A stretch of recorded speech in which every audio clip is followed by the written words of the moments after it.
I was never hopeful about any year as much as I was for 2020. Reasons were many. It was an end of a decade, I was turning 30 and I was slowly sliding into that phase of my life where I really wanted to look into myself and get into a lot of self-reflection, like who I am as a person, what is that I really want from life, what makes me truly happy. 2019 was quite a challenge for me, so good reason for me to be excited and pumped up for 2020.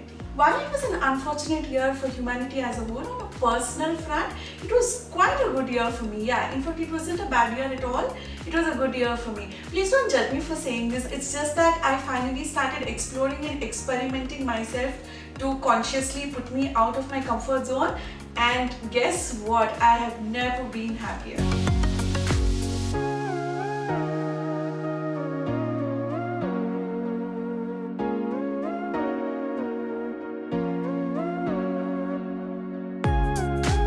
Hello everyone, hi, I'm Ananya Shetty and welcome back to my channel to help you create the life that you want and to become the best version of yourself.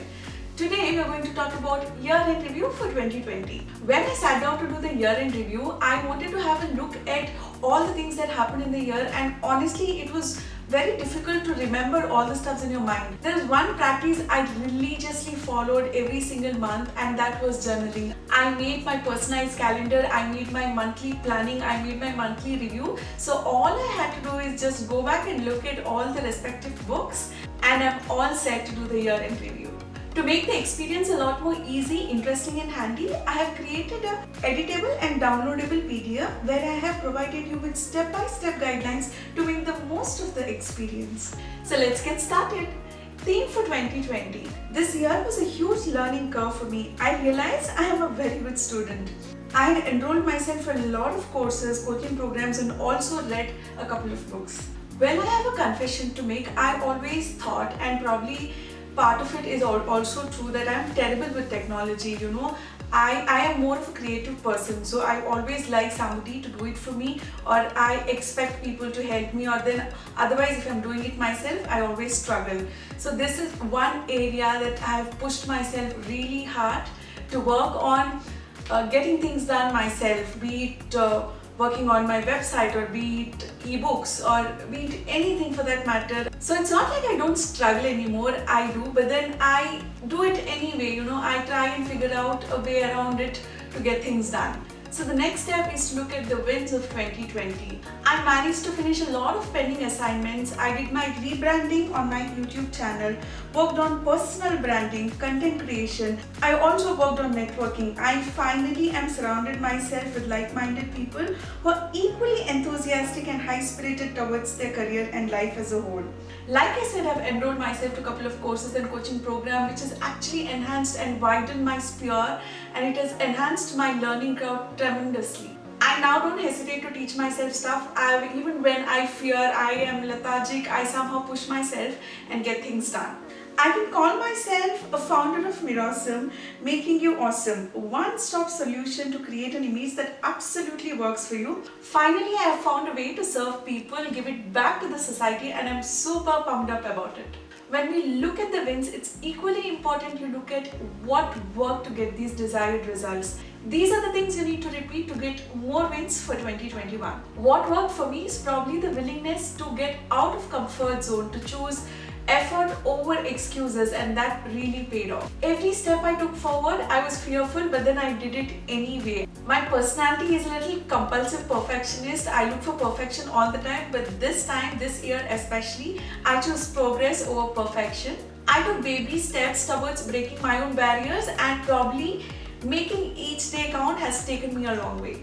When we look at what are the things that worked for us this year, it's equally important to look at what did not work and why it did not work. The first thing that took a backseat for me was my health, especially my weight.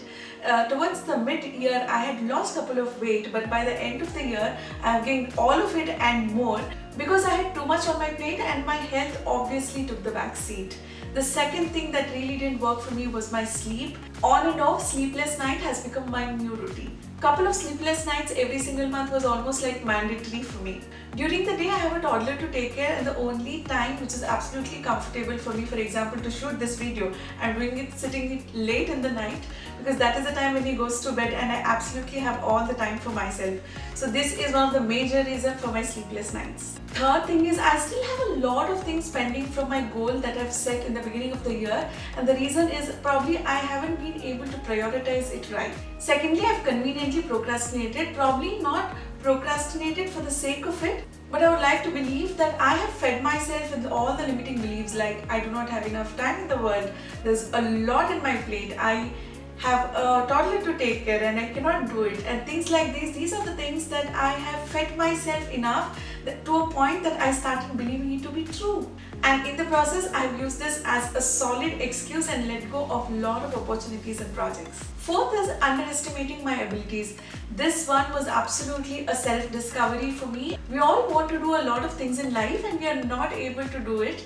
Probably you have your list ready as in these are the things, these are the reasons why you're not able to do it. But the reality is each one of us are capable of absolutely achieving anything under the sun. The moment you shift your focus from excuses to possibilities is the moment you realize that anything is absolutely possible. This realization is absolutely liberating and it's a huge gift 2020 has given me.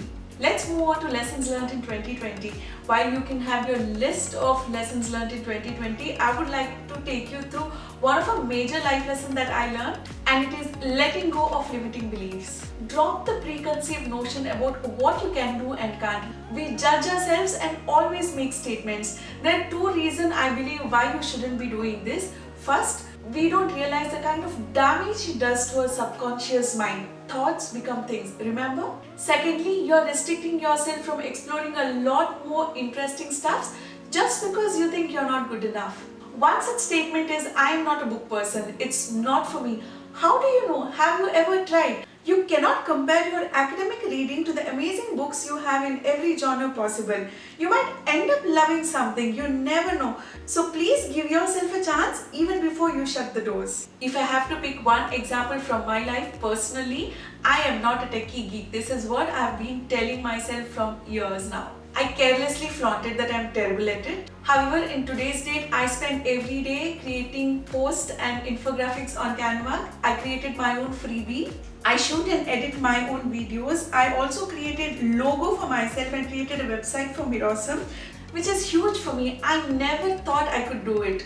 Point is, I did it because I chose to let go of my limiting beliefs. Finally, let's move on to my personal favorite things that I'm grateful for 2020. Firstly, I'm absolutely grateful for all the love I'm receiving from this community. Trust me, it touches me in a way it never did before. When you make an effort to comment or DM me about my work or my channel, it absolutely makes me feel so special.